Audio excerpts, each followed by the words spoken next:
Hablamos del jueves y viernes santo y comenzamos con esta lectura de el Evangelio según San Juan en el capítulo 7 desde el versículo 7. El mundo no puede odiarlos a ustedes, pero a mí sí que me odia porque yo muestro que sus obras son malas. Suban ustedes a la fiesta, yo no voy a esta fiesta porque mi tiempo aún no ha llegado. Así habló Jesús y se quedó en Galilea. Solamente después que sus hermanos fueron a la fiesta, subió él también, pero sin decirlo y como en secreto. Los judíos lo estaban buscando durante la fiesta y preguntaban, ¿dónde está ese? Corrían muchos comentarios sobre él entre la gente. Unos decían, es muy buena persona. Otros replicaban, en absoluto, ese está engañando al pueblo. Pero nadie hablaba abiertamente de él por miedo de los judíos. Así, a la mitad de la semana de la fiesta, Jesús subió al templo y se puso a enseñar. Los judíos admirados decían, ¿cómo puede conocer las Escrituras sin haber tenido maestro? Jesús les contestó, mi doctrina no viene de mí, sino del que me ha enviado. El que haga la voluntad de Dios conocerá si mi doctrina viene de él o si hablo de mi propia cuenta. El que habla en nombre propio busca su propia gloria, pero el que busca la gloria del que lo ha enviado, ese es un hombre sin maldad y que dice la verdad. Moisés les dio la ley, ¿no es cierto? Pero si ninguno de ustedes cumple la ley, ¿por qué quieren matarme? Le gritaron, eres víctima de un mal espíritu. ¿Quién quiere matarte? Jesús les respondió, esta no es más que mi primera intervención y todos ustedes están desconcertados. Pero miren, Moisés les ha dado la circuncisión, aunque en realidad no viene de Moisés, sino de los patriarcas. Y ustedes hacen la circuncisión incluso en día sábado. Un hombre debe recibir la circuncisión, aunque sea sábado, para no quebrantar la ley de Moisés. Entonces, ¿por qué se enojan conmigo porque he salvado al hombre entero en día sábado? No juzguen por las apariencias, sino que juzguen lo que es justo. Palabra de Dios. Aquí encontramos todo este evangelio que es precisamente lo que se realiza en este jueves y viernes santo. Des en cuenta que después de Jesús haber predicado su evangelio por 3 años y de haber hecho todo lo que él hizo, todos los portentos, prodigios, milagros, incontables, como dice San Juan al fin del libro del Apocalipsis, si escribiéramos todo lo que Jesús hizo, no alcanzarían en muchísimos libros, porque es incontable todo lo que él hizo durante esos 3 años de vida pública. Pero el Jueves Santo, por ejemplo, que comenzamos este arresto del Señor, este llevado a la casa de esos sacerdotes, ese encierro en esa celda donde lo guardan esa noche, y luego pues todo lo que ocurre al frente de esos sacerdotes, la humillación, las bofetadas, las injurias y la forma en que Jesús responde, sobre todo el misterio del arresto en el huerto, cuando pues Jesús está allí y lo arrestan y sucede algo extraordinario, que muy poca gente le pone cuidado a esto, y es que Jesús dice, ¿a quién buscáis? Y ellos contestan, a Jesús el Nazareno, y él dice, yo soy.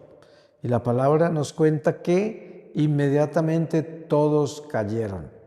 Ahora, la pregunta es, ¿por qué cayeron si nadie los empujó? ¿De dónde se cayeron? Pues lo que sucede es que yo soy es el nombre de Dios. Es el nombre que Dios le revela a Moisés en la zarza ardiente. Yahvé, yo soy. Y cuando él dice eso, fue Dios quien habló. Y la prueba está que todos cayeron al suelo, porque Dios habló con su propio nombre. Esto es algo muy poderoso y es el comienzo de este triduo pascual donde Jesús ya camina con toda esa turba hacia los sacerdotes, y después de pasar toda esa prueba con los sacerdotes, entonces aparece en la mañana muy temprano caminando hacia Poncio Pilatos. Y ya sabemos todo lo que pasa en ese día, el viernes, que es un día que marca todo este flagelo de la pasión del Señor, cómo es llevado hasta Herodes y regresado de nuevo ante Pilatos, que dicen las Escrituras que Herodes y Pilatos eran enemigos por mucho tiempo y debido a esto se hicieron amigos de nuevo. Y entre ese ir y venir nos encontramos con Jesús ante Pilatos la segunda vez, cuando él es juzgado ya y toda esa turba de judíos pide su crucifixión y cambian a Barrabás por él, porque es lo que se daba por la ley. Un prisionero era liberado por los romanos y este fue el que fue liberado, un asesino, a cambio de Jesús. Todos estos símbolos, estas señales de cada acontecimiento del jueves y viernes santo nos muestran a nosotros el encuentro del bien con el mal, el encuentro de la ley con la fe, porque los judíos están amparados en la ley y consideran que Jesús es un blasfemo, que Jesús está cometiendo sacrilegios porque se la está haciendo pasar por Dios y no es Dios. Entonces eso, por la ley de Moisés, se castiga con la muerte. Y ellos creen estar en la verdad. Ellos creen que lo que tienen que hacer es así. Y por eso gritan, se rompen sus vestidos y hacen todo lo que hacen al frente de Poncio Pilatos. Amenazan a Pilatos, le hacen sentir miedo porque le muestran que si él libera a Jesús, lo van a acusar ante los superiores romanos. Y así, una cosa lleva a la otra. Al final aparece Pilatos lavándose las manos de la muerte de Jesús, lo cual todo indica algo muy misterioso, como por ejemplo, cuando Jesús es llevado a Herodes, nos damos cuenta que Jesús no le habla a Herodes, ni una palabra. Y Herodes se desespera.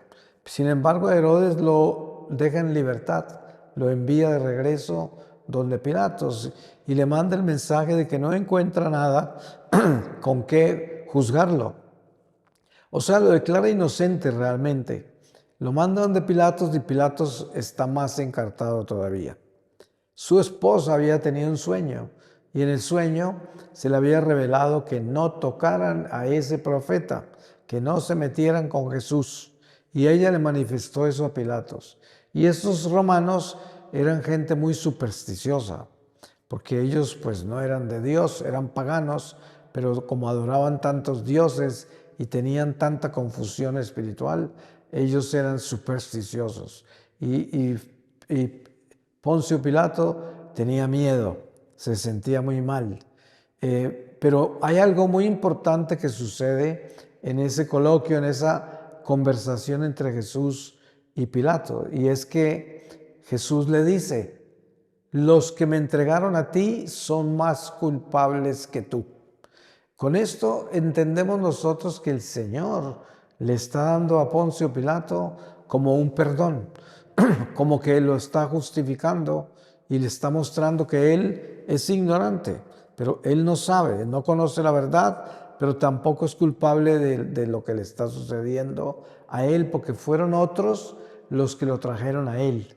Esto es muy importante de verlo con claridad, cómo Jesús está mostrando que él no está juzgando a Poncio Pilato, que Poncio Pilato está prácticamente como libre.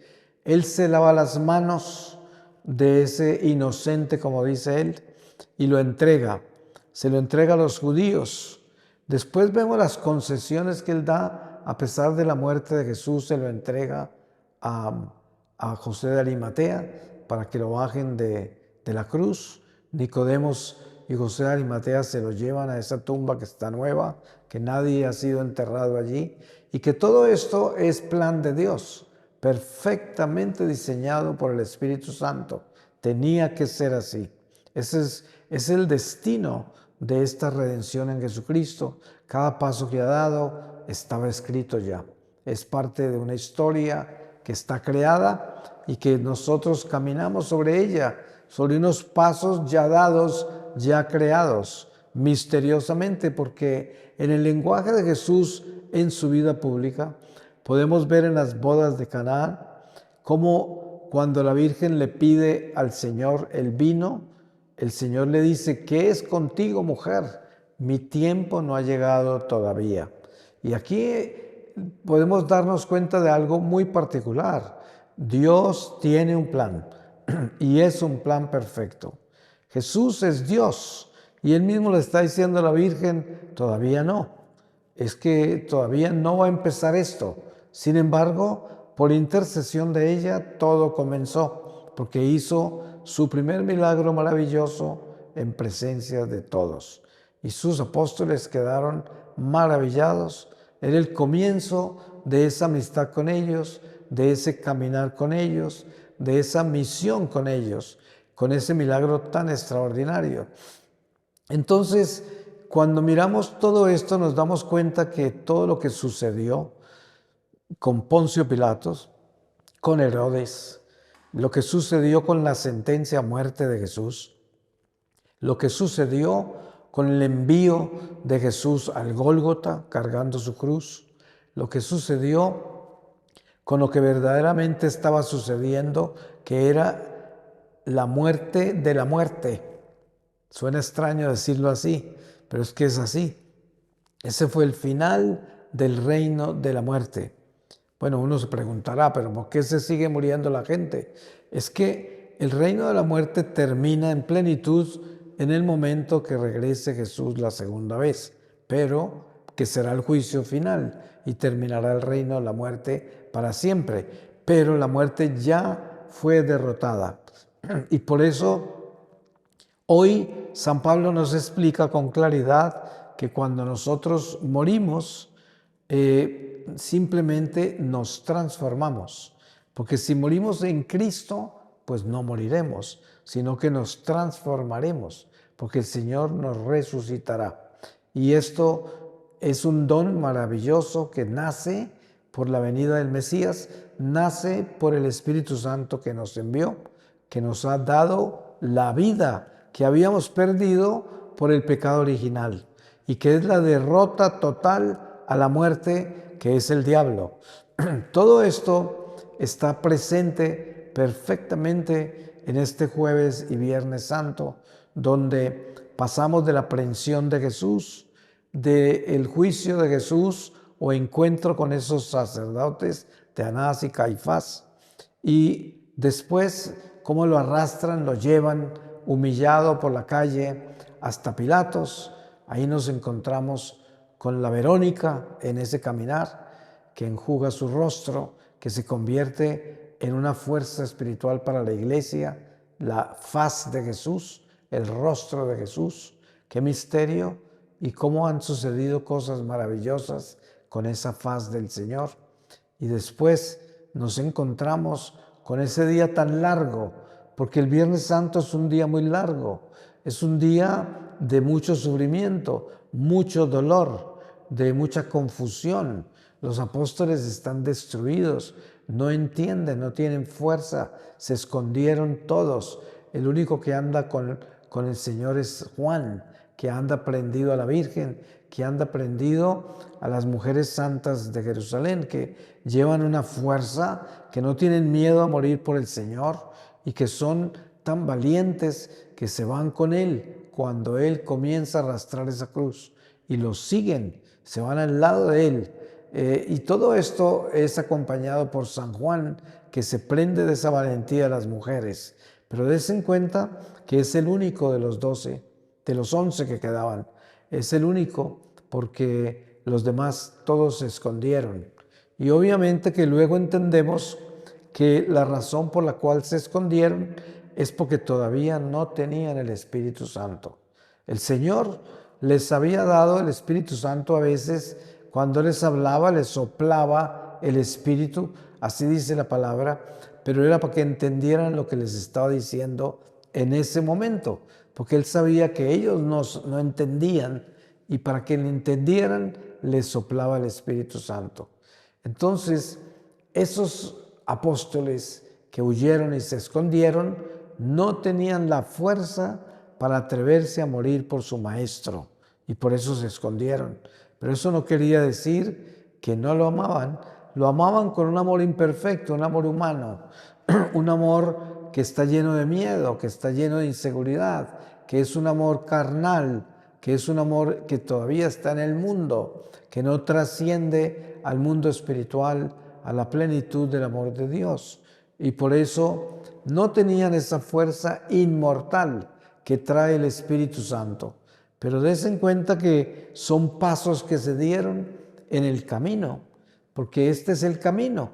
El Señor está marcando cada paso lo está marcando. ¿Y qué marca la que dio jueves y viernes santo? ¿Qué marca tan grande? Miren ustedes los acontecimientos de esos 2 días. La última cena, luego ese encuentro en el huerto, ese arresto, esa llevada donde esos sacerdotes que estaban llenos de odio y de venganza contra Jesús. Luego esa llevada a la madrugada hasta donde Poncio Pilatos, que también va marcando un paso hacia la derrota total de la muerte. Pero toda esa gente, los judíos, la gente del mundo, estaba considerando que el perdedor era Jesús. Eso lo vemos con claridad. A ellos no hay nadie que les pueda explicar que Jesús era la victoria en semejante flagelo, en semejante sufrimiento, en semejante persecución, en semejante sentencia a muerte. ¿Quién podía convencerlos a ellos que Él era el triunfador? Nadie, porque no tenían ese tipo de crecimiento espiritual, no tenían esa capacidad. La prueba está que el mismo Jesús en la cruz dijo: Padre, perdónales porque no saben lo que hacen. O sea, el mismo Jesús los perdonó. El mismo Jesús sabía que esa gente no entendía, que esa gente no sabía, que su lenguaje espiritual nunca lo entendieron y que no tenían trascendencia del mundo material al mundo espiritual. Para eso necesitarían tener el Espíritu Santo. Miren ustedes que Nicodemos, que amaba a Jesús y lo visitaba en secreto, no tenía el valor de testificar públicamente que Jesús era el Mesías. Sin embargo, en secreto, él sabía que lo era y por eso lo visitaba de noche en secreto. Pero no entendía el lenguaje espiritual de Jesús. Y Nicodemos era un hombre educado, formado, como uno de los doctores de ese Sanedrín, uno de los altos sacerdotes. Formaba parte del Sanedrín, que eran los más altos en formación, en educación. Sin embargo, solo tenía la teología, solo tenía la religión, pero no tenía el amor de Dios. Y por eso no entendió cuando Jesús le dice que tenía que nacer de nuevo del Espíritu. La respuesta de él fue: ¿cómo puede un hombre viejo regresar al vientre de su madre para nacer de nuevo? Así de poco entendió. Todo lo miró desde la racionalidad, desde su puro intelecto, y jamás pudo trascender porque no tenía esa unción del Espíritu Santo todavía. Seguramente que Nicodemos más adelante, yo no sé la historia de él después de la muerte de Cristo y de su resurrección. No se habla mucho de eso, pero seguro que él fue bautizado también en algún momento, me imaginaría yo. Y hoy puede ser un San Nicodemos, de pronto está en el santoral. Pues pidámosle a Dios que este jueves y viernes santo el Señor nos dé la oportunidad de entrar en la mística de esta religión para que nosotros podamos capitalizar conociendo más a Dios a través de la pasión de Cristo.